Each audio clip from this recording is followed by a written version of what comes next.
Good morning. This is White Raptor News Ministries. All praise and glory to the Supreme Spirit of Truth, the Living One, the author, the writer, supreme that moves all things in place.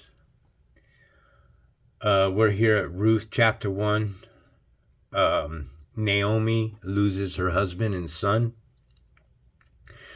In the day when the judges ruled, there was a famine in the land. So a man from Bethleham in Judah, together with his wife and 2 sons, went to live for a while in the country of Moab.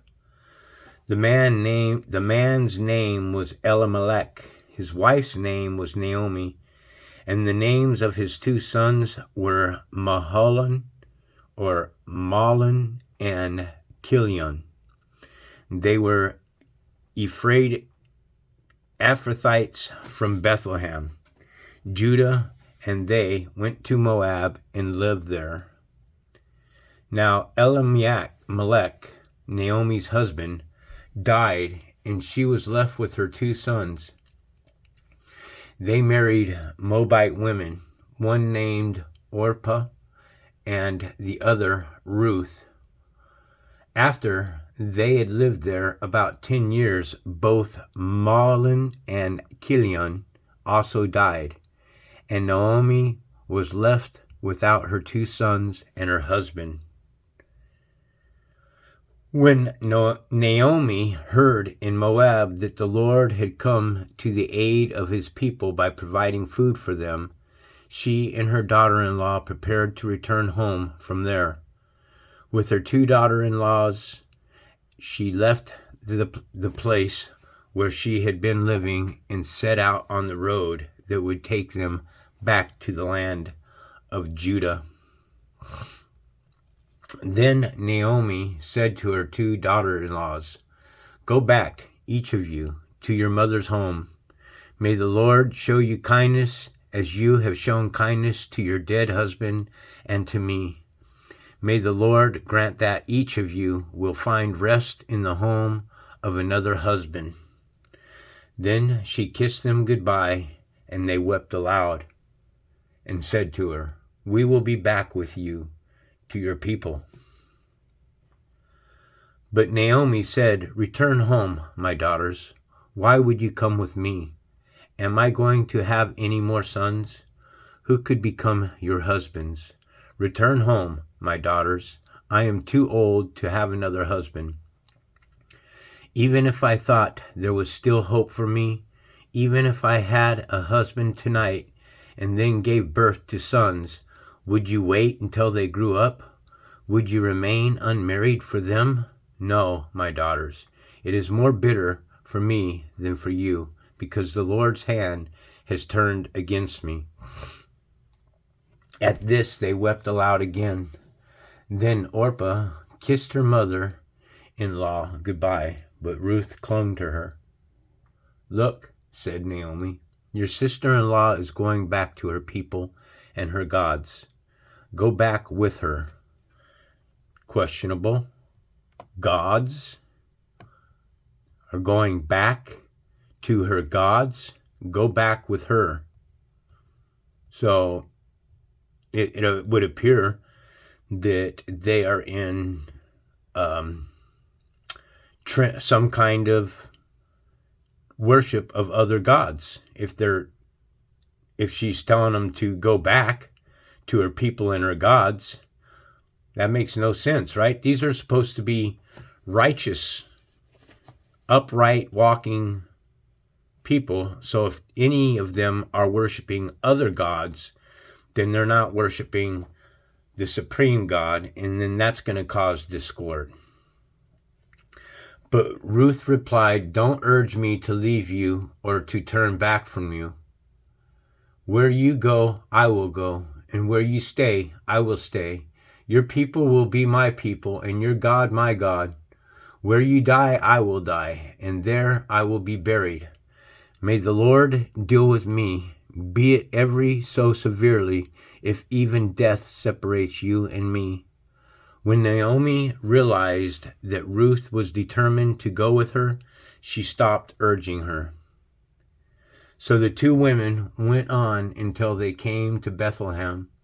When they arrived in Bethlehem, the whole town was stirred because of them, and the woman exclaimed, "Can this be Naomi?" "Don't call me Naomi," she told them. "Call me Mara, because the Almighty has made my life very bitter. I went away full, but the Lord has brought me back empty. Why call me Naomi? The Lord has afflicted me. The Almighty has brought misfortune upon me." Say, Naomi returned from Moab, accompanied by Ruth, the Moabite, her daughter-in-law, arriving in Bethlehem as the barley harvest was beginning. So, I just want to say real quick that even when you're walking as close to the Spirit of truth, some call him Yahweh, some call him Jehovah, some call him Yehuda. There's just all these names for God, for me, causes confusion. A great deal of confusion. Now, there's a parable here. Who can make war with the beast? Here, 13:4. They worshiped the dragon who had given authority to the beast. Okay? The beast are those that are created on the 6th day of creation. In Genesis 1:25, the beast are the United Nations created in Genesis 1:25, and they worshiped the beast, saying, "Who is like the beast, and who can wage war against it?" I got to be honest with you. I called Satan out. I've called the beast out. I call all the United Nations out. I'll make war with the beast. I'll go to war with the beast. And in doing this, a great deal of discord has come upon me when I spit those words from my mouth and saying that I will make war with the beast. Because I am at war with the beast. Because I know who the beast is. The beast is you.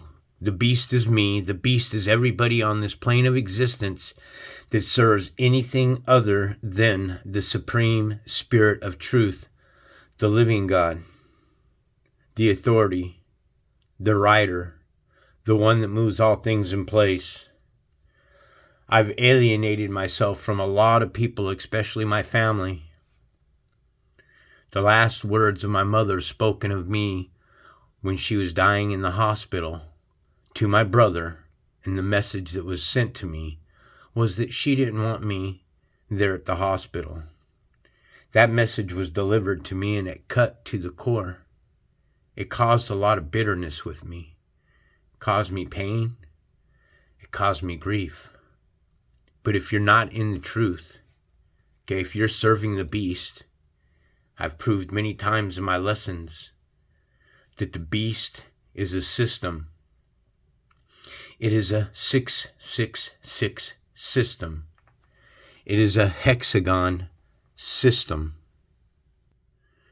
So anybody that would like to say,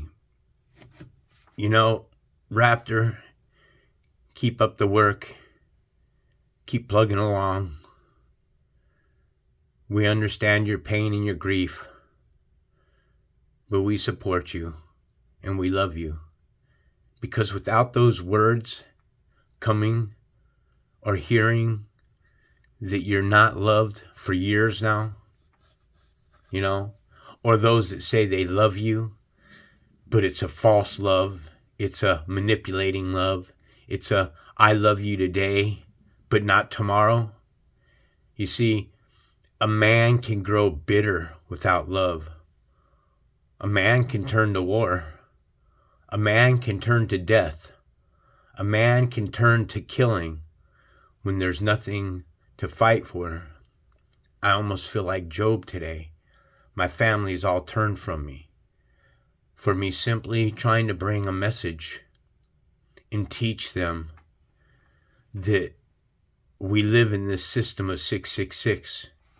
And I've come to realize today, no one is talking about this parable.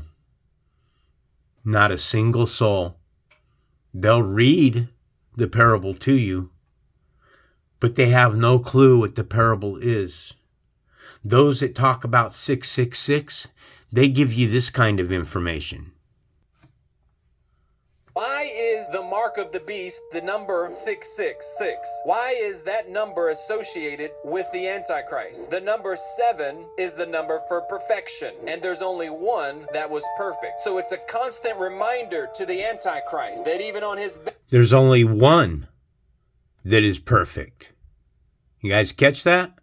best day, he still doesn't measure up to our King of Kings and our Lord of Lords, Jesus Christ. God assigned him this number. This is why I can't stand that name today. I loathe the name Jesus. Okay? It's not even the proper name for Jesus. Okay? Jehovah is what they tell us, but Jehovah is God for the those in the province of Jerusalem today. Number because he falls short every single time of our King Jesus Christ.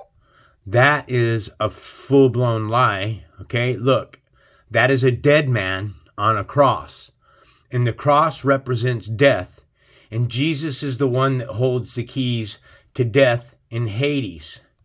Jesus holds the keys to death in Hades. Who? Jesus is holding a key to death in Hades. The key is the cross. Jesus holds the keys to death in Hades. I keep teaching you over and over and over that Jesus is 666. This is White Raptor News Ministries.